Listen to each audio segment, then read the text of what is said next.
Assalomu alaykum. Bugungi darsda Jigsaw Power Factory dasturida favqulodda N-1 va N-2 holatlarini tahlil qilishda ko'rib chiqamiz, ya'ni contingency analysis. Bu tahlilda sizlarga ko'rsatish uchun real sistemaning modelidan bir qismini olib keldim. Qo'ydim.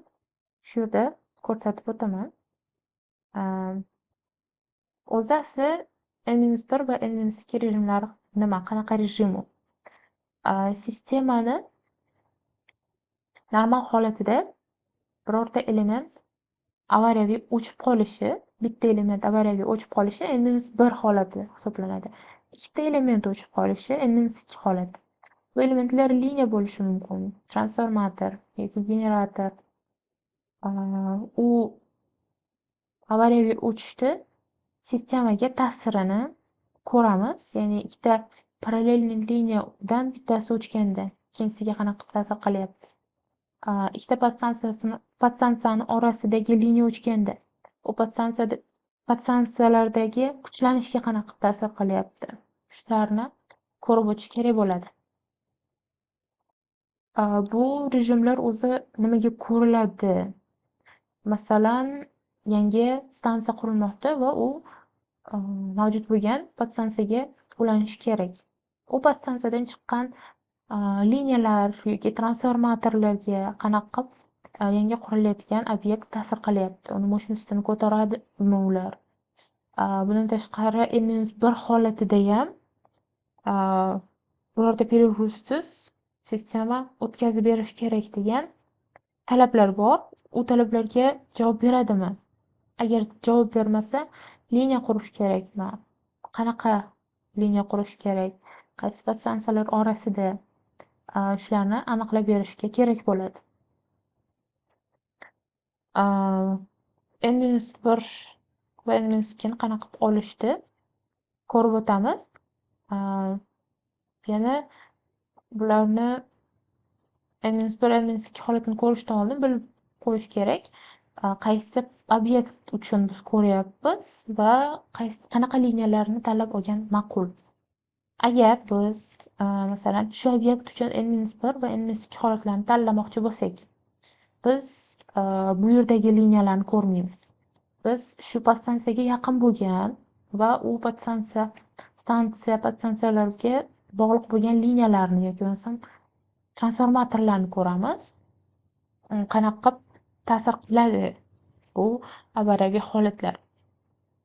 Ko'tara oladimi, yo'qmi? Chunki bu yerdagi liniyani o'chirsak, bizni stansiyamizga u hech qanaqa ta'siri yo'q. Даже напряжение, kuchlanish ham o'zgarmasligi mumkin.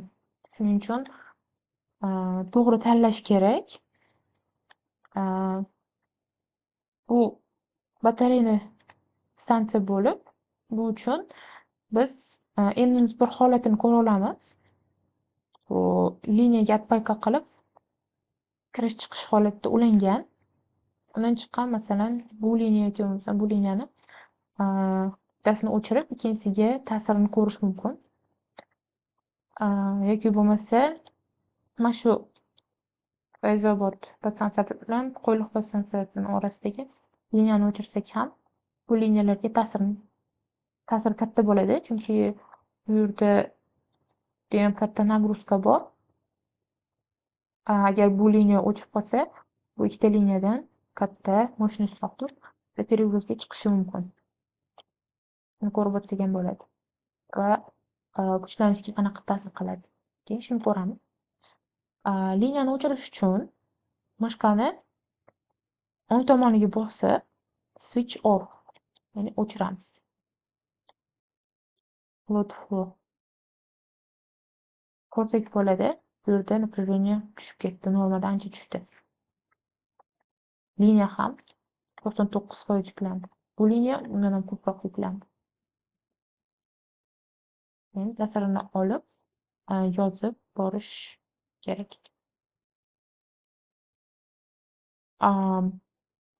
Buni yoqamiz.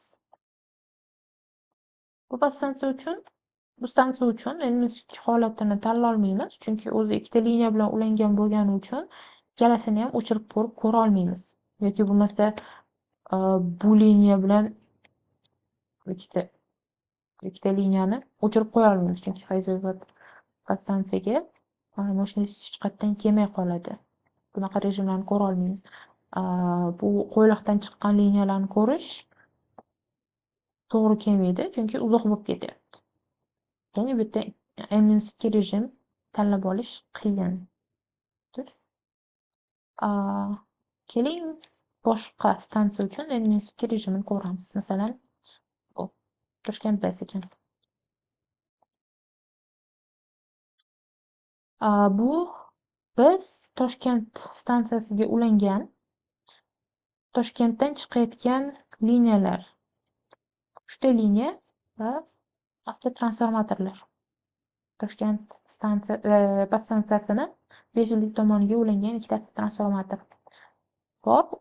Shularga ta'sirini ko'rib o'tsa bo'ladi.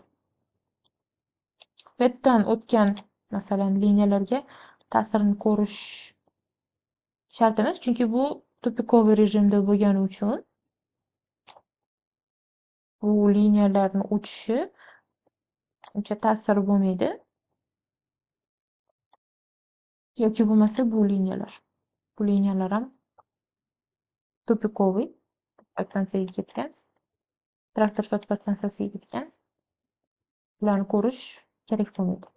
Ya'ni biz shu liniyalar, transformatorlar kerak bo'lsa bu ikkita 500 liniyani ko'rsak bo'ladi.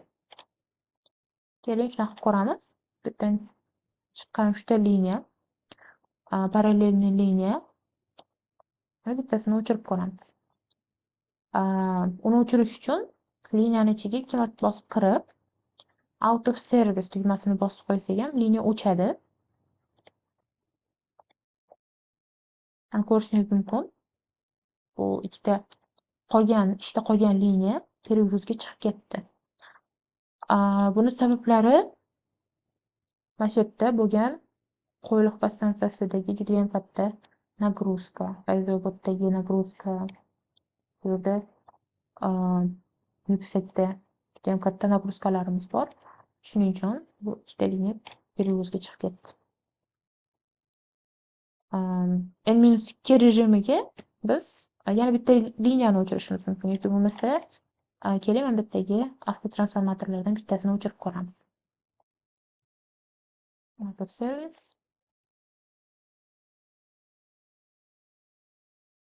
Ko'rishimiz mumkin bu liniyalarga ta'sirini. Qanaqa bo'ldi? Загрузка oshdi. Transformatordagi загрузка bu yoqqa o'tdi.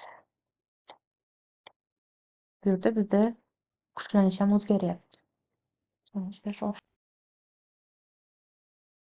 N-2 rejimlarini tanlash, to'g'ri tanlash juda ham muhim. Chunki biz masalan bu liniya bilan bu liniyani N-2 qilib tanlab qo'yishimiz mumkin emas. Chunki bu liniya masalan tupikoviy podstansiyaga ketyapti. Buni ta'siri unchalik katta bo'lmaydi. Biz parallelniy ishlayotgan, ya'ni bu podstansiyadan chiqib ketayotgan 3 ta liniya bo'ladimi yoki transformator bo'ladimi? Shularni N-2 rejimi qilib ko'rib olishimiz to'g'ri bo'ladi.